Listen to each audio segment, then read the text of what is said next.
Saan tayo maglalagay ng kainan? Pero may lamesa din yung malaki. Saan?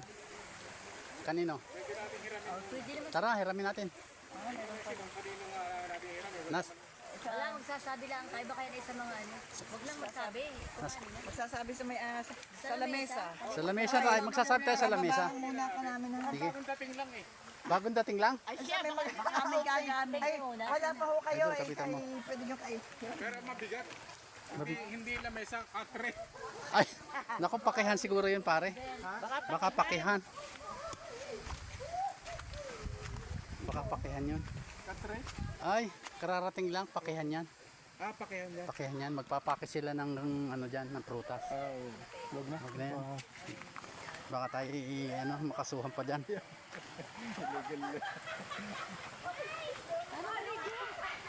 Ba, kami nakaligo na. Eh, sabi lang huwag maligo eh.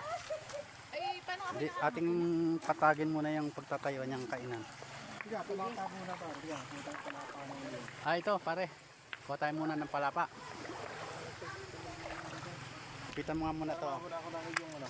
Ah, sige. Palapa muna bago dahon.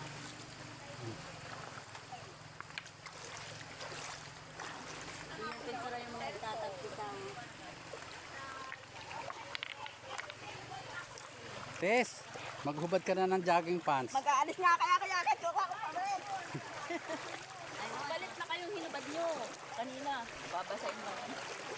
Kaya tayo nagparito para liligo. Kaya nga. Sayang naman yung linaw ng ilog.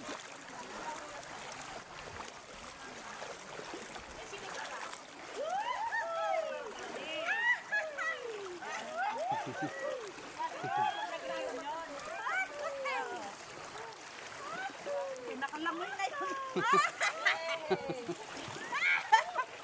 Parang mga bata na.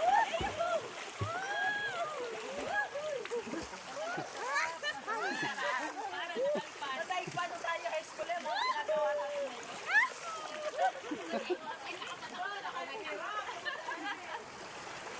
Wala tayong pera. High school tayo, wala tayong parating. Oy, Ay, iba na! Ikaw kay Dian na! Marito kayo. Nakakalaw na sa